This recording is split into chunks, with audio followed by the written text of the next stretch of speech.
We had a nightmare bad, didn't we, really? 10-0, we didn't even get like 1 point. But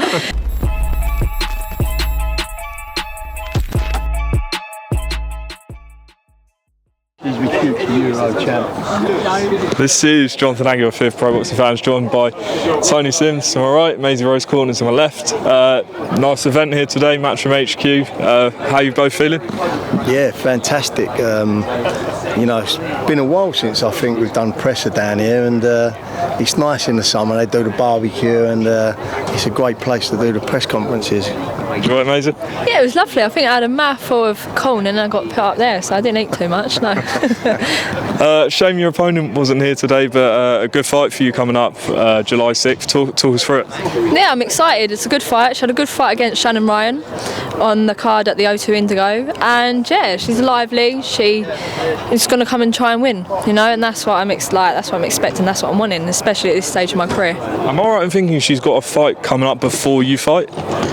Yeah, she's fighting right? Gemma Rueg this Saturday. Right. There. Nervous, like if that goes wrong?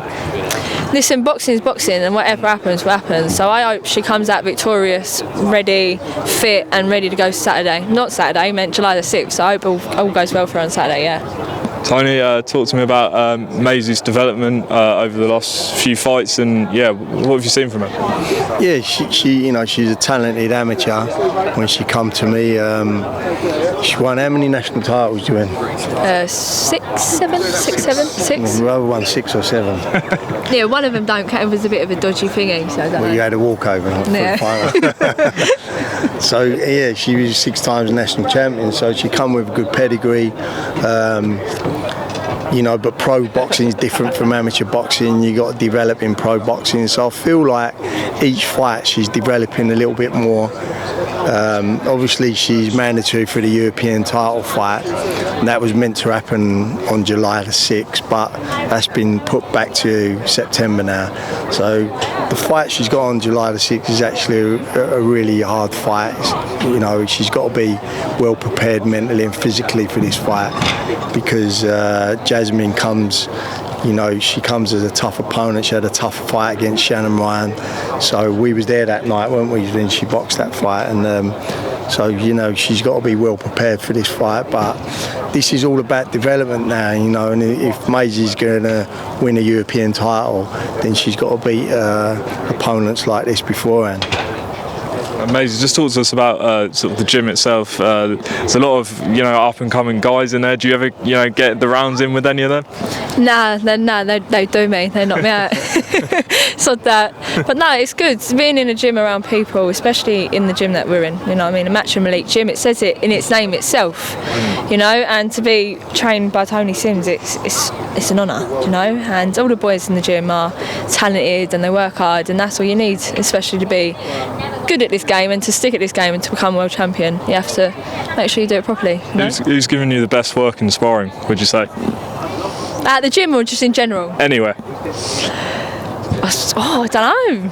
I get beat up quite a bit, to be fair. Give you a good spar. Yeah, Brooke done me, to be fair. Do you know what I mean? Sparring. You don't go into spars to try and win them. You go into spars to try and progress what you're doing and working on. So, yeah, I get hiding quite a fair bit, to be fair. I think that's where people don't realise what sparring's about, really, because it's just about practicing. That's all it is. It's like what people talk about sparring. A lot of talk about sparring. Oh, he beat this one up in sparring, and he bashed that one up in sparring, and she beat her in sparring.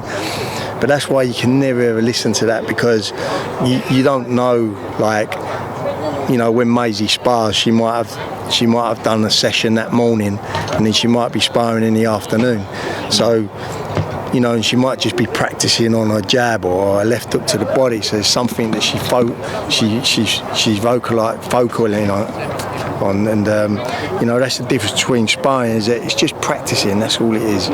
So you never listen to them sparring stories of people beating other people up in sparring, because 9 times out of 10 the other person in the sparring is not in full-blooded fight mode where they're trying to win the actual spar.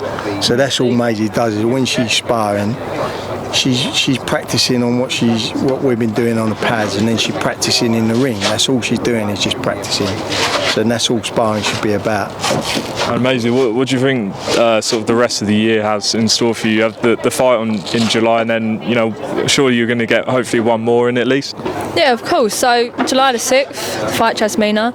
Then after that, we're eyeing up fighting Chloe Watson. Then after that, really, I could be fighting for a world title. You know, it puts me in a good position to be able to start fighting at that high level and fighting all the people that've got all the belts, you know, and fighting the people that have, yeah, that's when it starts getting real, doesn't it, really? It's a big fight, Chloe Watson. Yeah, it's a big fight, yeah. Just want to ask you guys about the fights on the weekend. What did, you know, Wilder losing to Zhang, start with you, Maisey, what did you make of it? Oh, we had a nightmare bad, didn't we, really? 10-0, we didn't even get like 1 point. But yeah, do you know, it's just sometimes boxing, it's luck of the draw sometimes, and yeah, just had a nightmare. Well, what did you think of the fight itself? Good. I did think like Zhang would beat Wilder, to be fair. I said it. I think he's just too strong too, and Wilder's a bit shot now, isn't he? So. Are you surprised, Tony? I don't know about surprised. I think I was. I mean, we watched Wilder against Parker, and he didn't look the same. He didn't look the same fighter as he did a couple of years earlier when he fought Fury. So we kind of knew that he was on a decline. But seeing him against Zhang, you just know that he's not got it there anymore. And I really hope that he don't continue his career, because you know, I would have thought that financially he'd be pretty secure now. And I think that seeing his last 2 fights, I think it's probably time for him to call it a day. But that's obviously always up to the individual, you know, and how he feels. But looking in from a spectator point of view, I think hopefully we've seen the last of Wilder fighting. And you know, just last thing from both of you, Joshua against Dubois looks like the next fight. Who would you think is going to win that fight if you both break it down? Be on the spot a bit. But. I'll say, it's a tough one. It's come at a weird time in both of their careers, isn't it, really?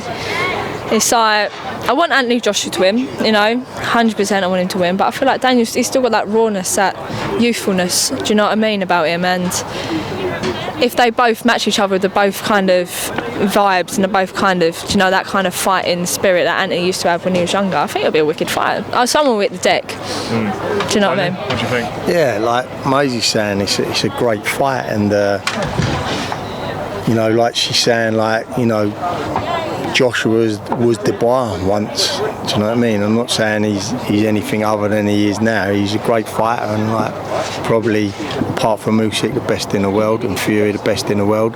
But Dubois, you know, each fight you watch him in, he improves, and he's a dangerous fighter, and we know that he can punch. And they can both punch, but I do think that it'll be down to that one or the other is going to catch each other within the first 6 rounds and put the other one away. I think it'll be over. I don't think it'll go late this fight. I think it'll be over within the 6 rounds, but I think whoever connects properly is probably going to put the other one lights out. And the good thing about the fight is it's an all British fight, and you know, we've been going on about watching Fury and Joshua being an all British massive fight, but you know, we've got Dubois and AJ now, and I think that's going to build up to a massive fight at Wembley, and you know, it'd be a great fight as well to watch. And I'm guessing you'd want to be on that undercard. Oh, it'd be a dream, wouldn't it? It'd be a wicked undercard to be on. Done an Anthony Joshua undercard already at the O2. I wouldn't mind doing it again. Why not? All right, guys, appreciate your time. Obviously, tune in July 6th on DAZN. Any last message to your fans and, you know, people tuning in? Buy tickets off me, not anyone else, yeah? Off of Maisey Rose, not Johnny Fisher, Jimmy Sains or Giorgio. Off of me, please. Thank you. Amazing, appreciate it. Cheers.